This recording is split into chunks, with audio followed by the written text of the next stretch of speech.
Thank you, Jesus. Praise the Lord. Hallelujah. आइए हम प्रार्थना करें। स्वर्गीय पिता परमेश्वर, अनुग्रह दया कृपा हम सभी पे हो पिता। परमेश्वर के पवित्र परिपूर्ण इच्छा सभी के जीवन में पूरा हो, सभी सुने और जाने समझे, प्रभु के ज्ञान को प्राप्त करें, परमेश्वर की इच्छा में चले पिता। आइए पवित्र आत्मा हमारी सहायता कर, मदद कर। इस वक्त सुसमाचार, ये संदेश हमारे भाई बहनों को जो घर में है, जहाँ पर भी है, सभी सुने पिता। सभी की सहायता कर, मदद कर। वचनों के द्वारा आप हमें आशीर्वादित कीजिए। आइए पवित्र आत्मा सारी बातों का ताबा ले और आपका पवित्र परिपूर्ण इच्छा पूरी हो। धन्यवाद करते हुए प्रार्थना प्रभु यीशु मसीह के नाम से मांगते हैं, सुन ले पिता।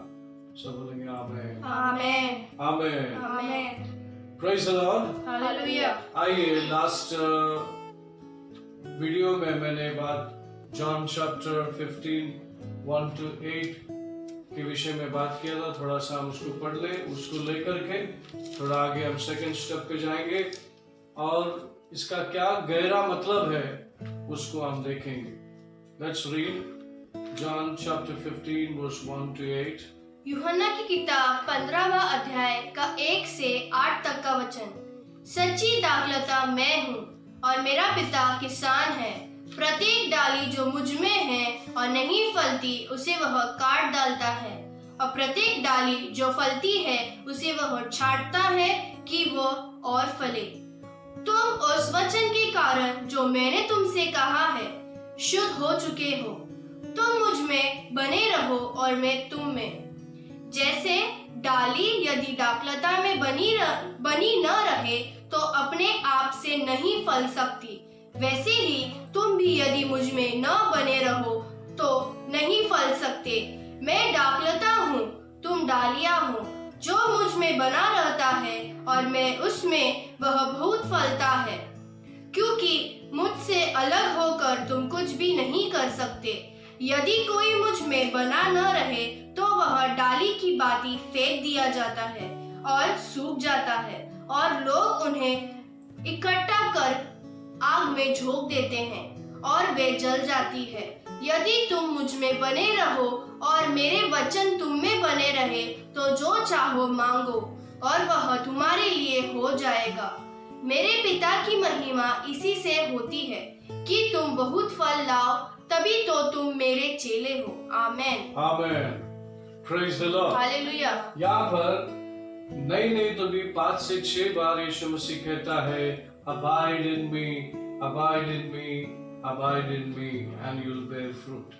तो इसके पीछे का जो दर्द है, इसके पीछे जो गहराई है, उसको हम देखने के लिए, पढ़ने के लिए, समझने के लिए हम रोमन चैप्टर 11 वर्स 11 to 31 पढ़ेंगे और इस बातों की गहराई में हम जाकर सीखेंगे। So let us read Romans chapter 11 verse 11 to 31।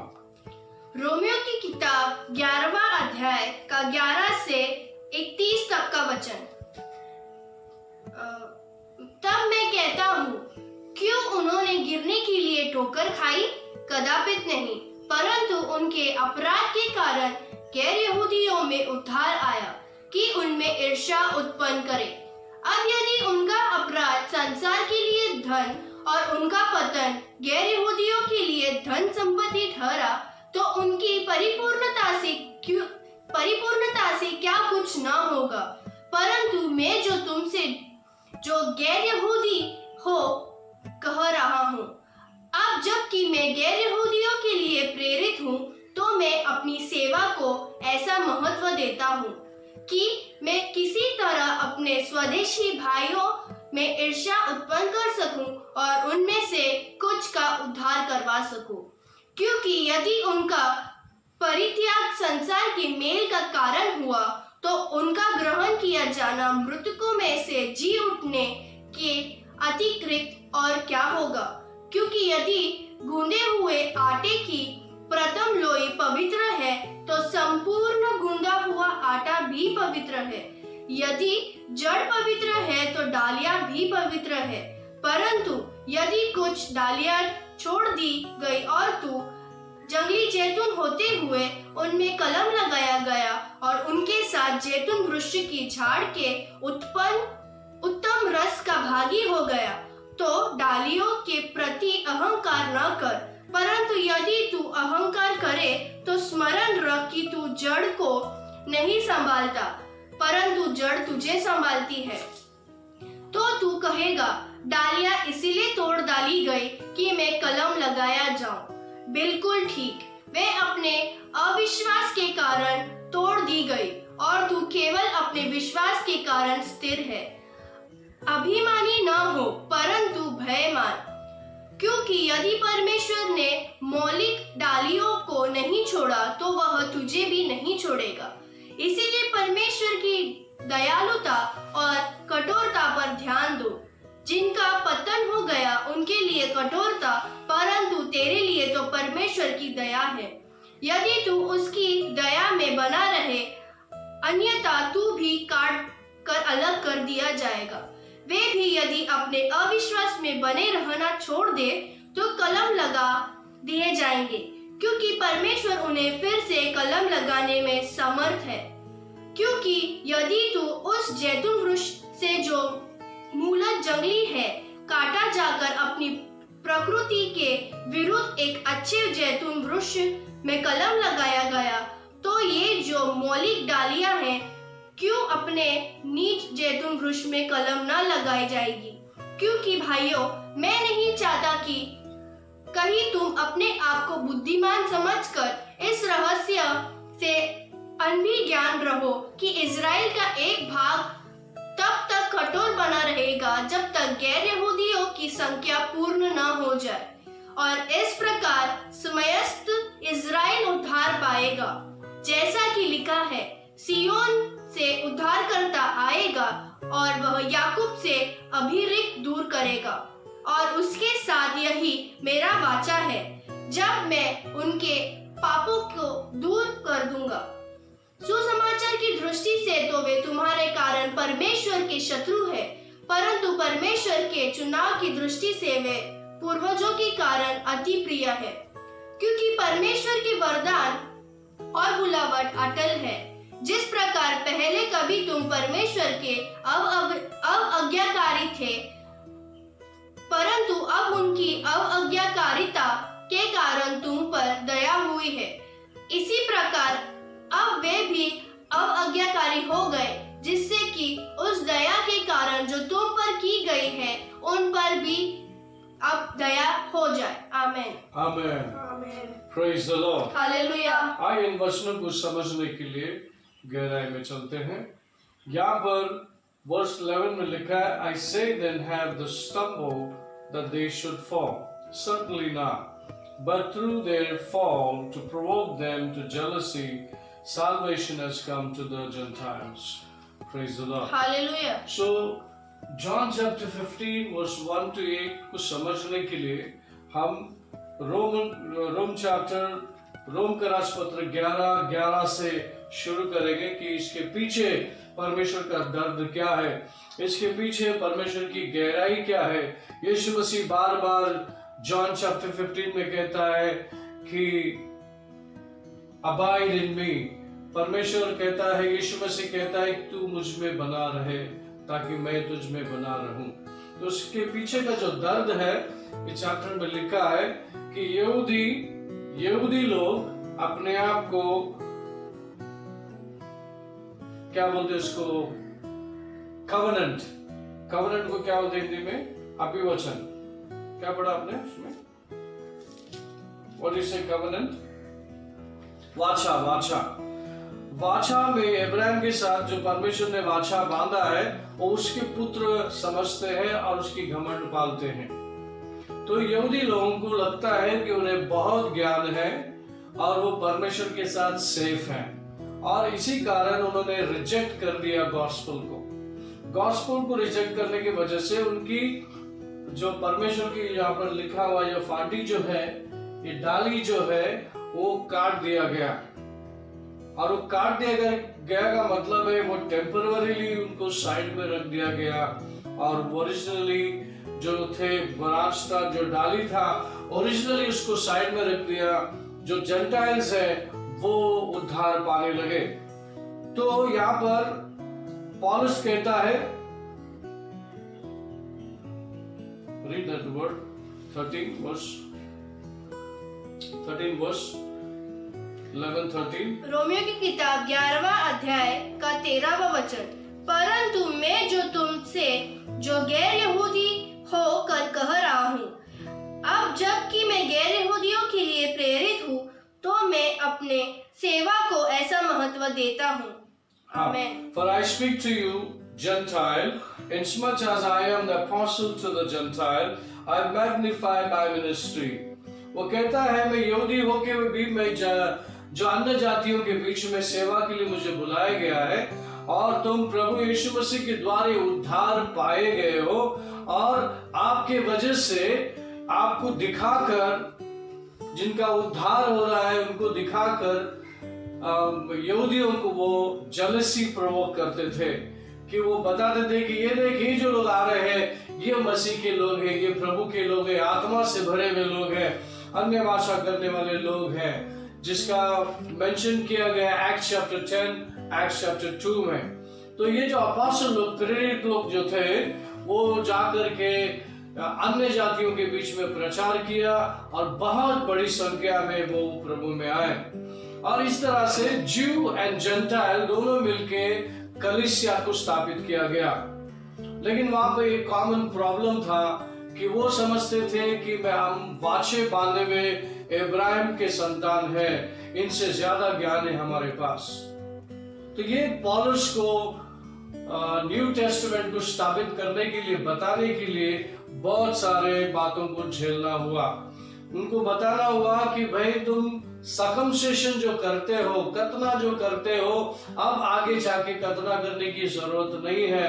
यीशु मसीह के लहू के द्वारा तुम धोए गए हो, और यीशु मसीह के लहू के द्वारा तुम्हारा उद्धार हो चुका है, और यहूदी और अन्य जाति दोनों एक है परमेश्वर के लिए, दोनों एक समान है कलीसिया में।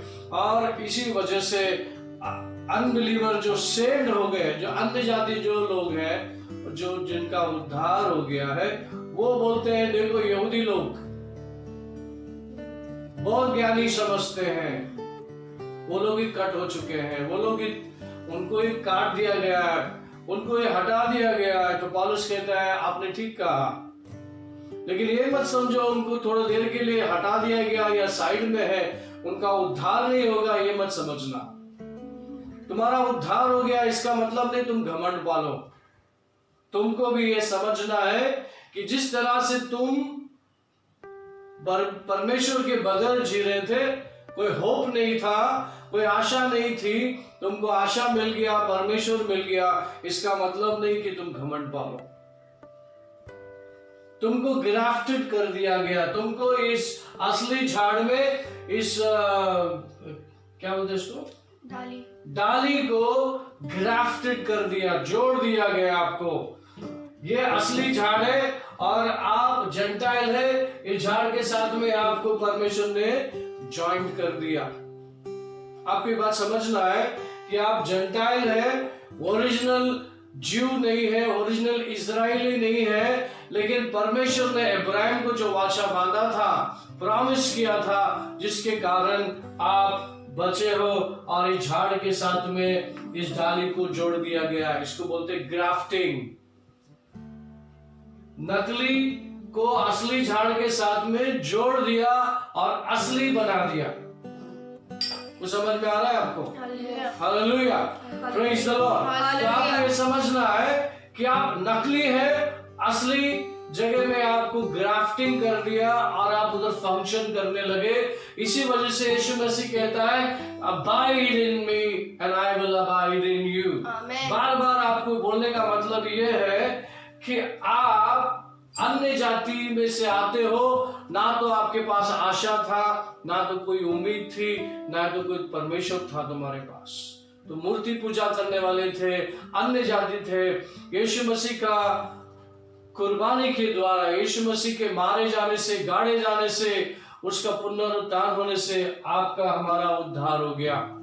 जब हमारा उद्धार हो गया तो हम इस असली झाड़ के साथ हम जुड़ गए। उसको बोलते ग्राफ्टिंग। प्रभु ने ग्राफ्टिंग कर दिया, लेकिन ग्राफ्टिंग करने के बाद, हम विश्वासी बनने के बाद घमंड चढ़ गया, ज्ञान का घमंड चढ़ गया। हम यहूदियों को कम समझने लगे, इस्राएल को हम कम समझने लगे। तो पौलुस यहाँ कहता है वैसा बात नहीं है। मिस्ट्री, यहाँ पर एक मिस्ट्री है। क्या है वो मिस्ट्री? क्या है वो रहस्य जो यहूदी नहीं जानते थे, ना ही अन्य जाति जानते थे, ना ही देवदूत जानते थे? क्या है वो मिस्ट्री? परमेश्वर का जो मिस्ट्री है, जो रहस्य है, वो यह है कि अन्य जाति और यहूदी को दोनों साथ में लाकर एक करें। Praise the Lord. Hallelujah. परमेश्वर की योजना है। आइए उसको देखने के लिए हम एफिशियन चैप्टर में जाएंगे। एफिस का रास पत्र में उसके विषय में लिखा है, एफिशियन चैप्टर 2 वर्स 11 to 19। हम पढ़ लेंगे एफिस का रास पत्र 2:19। एफिसियों की किताब दूसरा अध्याय का 11 से 19 तक का वचन।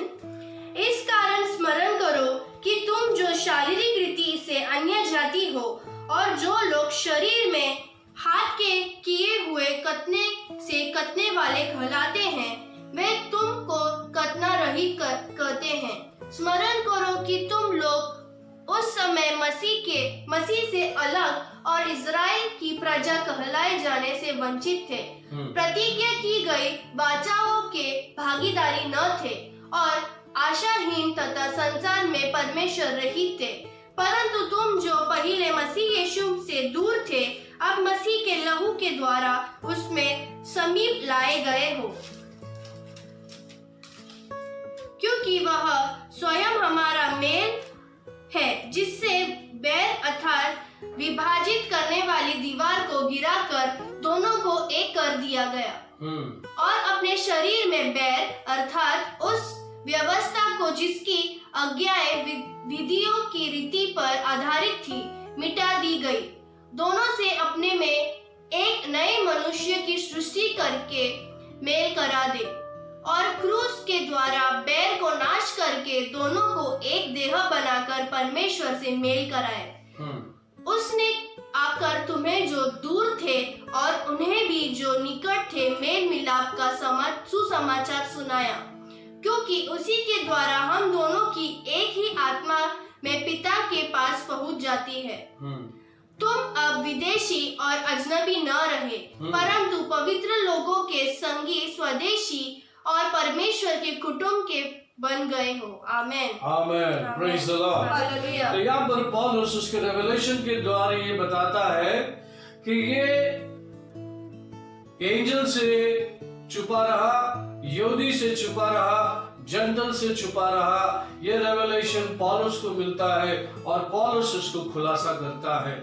ये मिस्ट्री है, ये परमेश्वर की योजना है। तुम ये मत समझो हम यहूदी है तो हम फर्स्ट क्लास के लोग हैं, तुम जंताल है तो तुम सेकंड क्लास के लोग हैं, क्योंकि ये पहले से चलते आया है।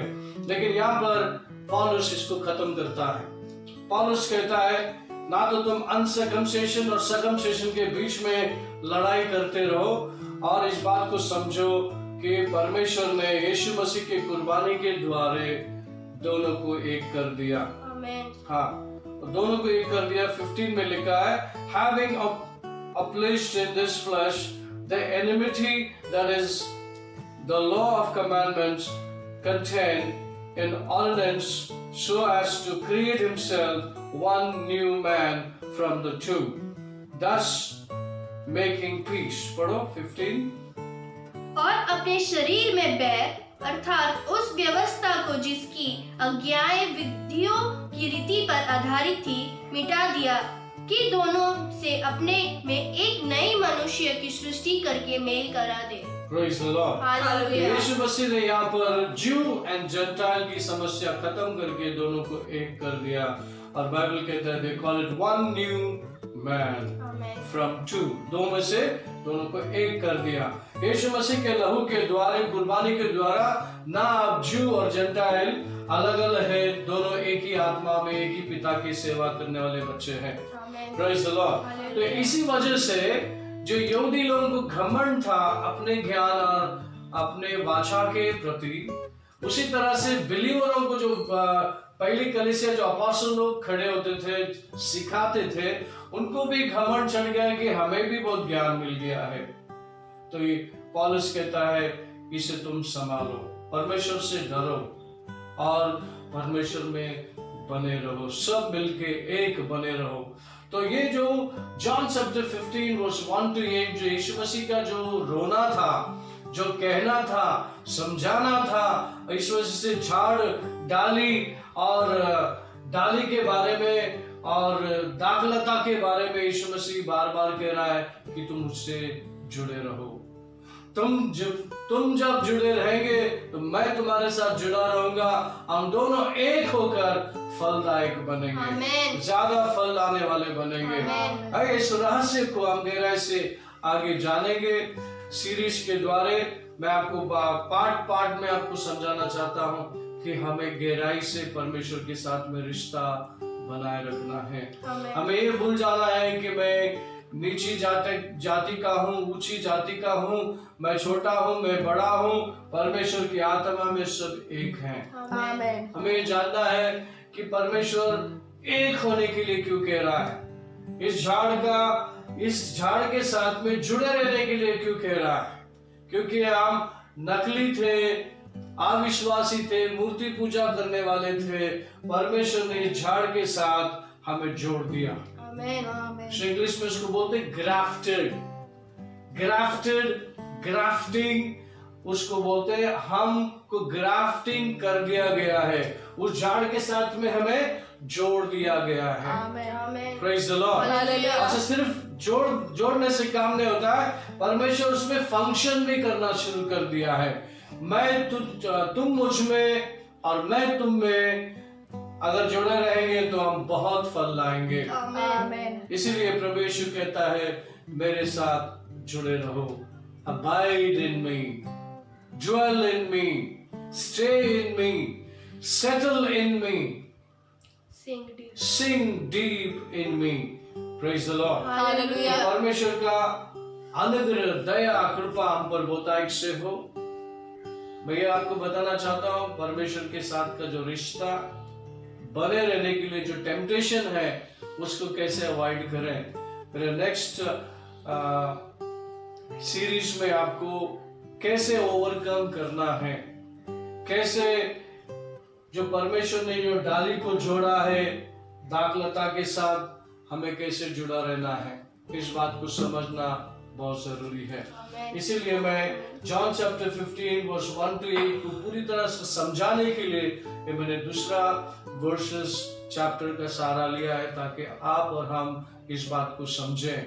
परमेश्वर ने अगर असली को काट दिया तो नकली को काटने को भी टाइम नहीं लगेगा। Praise the Lord. हालेलुया।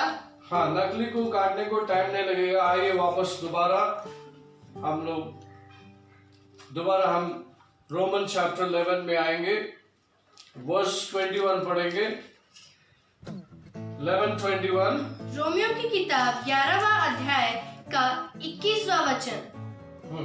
क्योंकि यदि परमेश्वर ने मौलिक डालियों को नहीं छोड़ा तो वह तुम्हें भी नहीं छोड़ेगा। हाँ, for if God did not spare the natural branches, He may not spare you either. Praise the Lord. Hallelujah. तो परमेश्वर असली को काट दिया क्योंकि वो अविश्वास दिखाते थे, यीशु को नहीं मानते।